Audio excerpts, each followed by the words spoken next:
Well, hello, ladies and gentlemen. And yes, after a long hiatus, Mr. Baker is back. Back in action. I know it's been a while. It's been a few months. Had to move, get myself a new house, get moved into a new spot, change my teaching studio up a little bit, make it work, and so I can get back to making some more videos for you guys. Today is the number one on Spotify Global Charts. It's called Ordinary by Alex Warren. I had never heard it, but it's been at number one for a while. Let's hear it.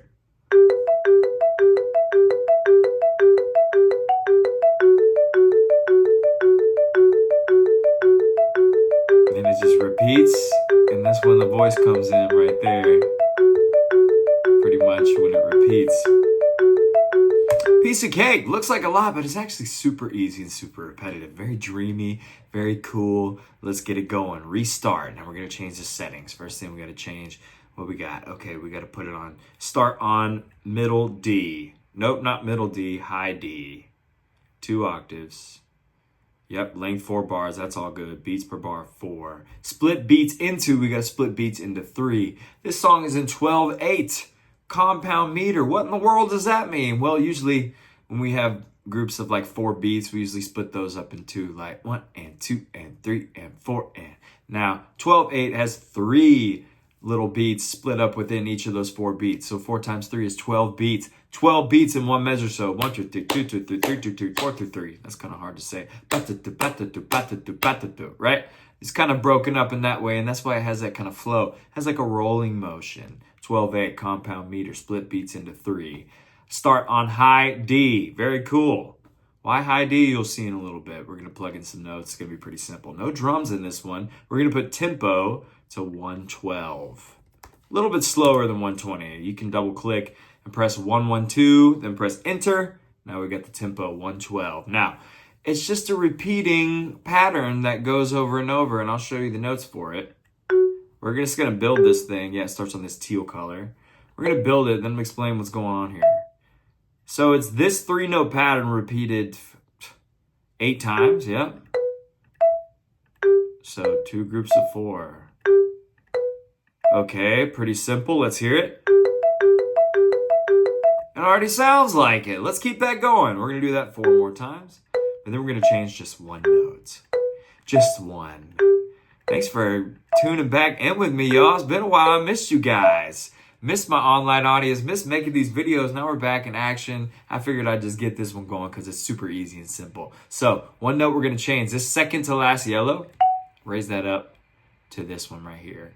And what that is an E minor chord in first inversion. What in the world does that mean? Who cares? Doesn't matter. But no, let me explain it to you. E minor chord is EGB. Kind of sad sounding, right? Well, that's the notes EGB. If we move that E to a higher E and play GBE, that's what makes that chord. That's why I call it first inversion, which means that middle note, G, is going to be the lowest note in the chord instead of the E. So we're going to play GBE. Sounds a little low. Let's move that up. Okay, that's the same repeated thing. And then it does that F sharp in there, which is that little green one. Let's hear it. Yeah, so they get that F sharp in there too, which is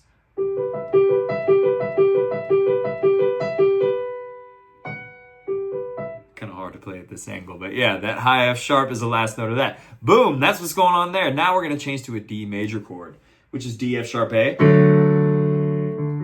which is what we're in the key of, D major. But we're going to move that D to a higher thing, so it's going to be F sharp A D, up a higher octave. So that's going to look like this. No, I skipped one. Don't skip any. We got to have no skips in it. Otherwise, it's going to break the flow of the rhythm. So that is, you're going to put this in like 400,000 times. And then you're pretty much ready with that. But that's the chord there. So it's an E minor chord to a D major chord. And we're going to do the exact same thing with that second to last orange one. Bump that up to E. And would you believe it or not, that is the entire song. Piece of cake, right? Let's hear it.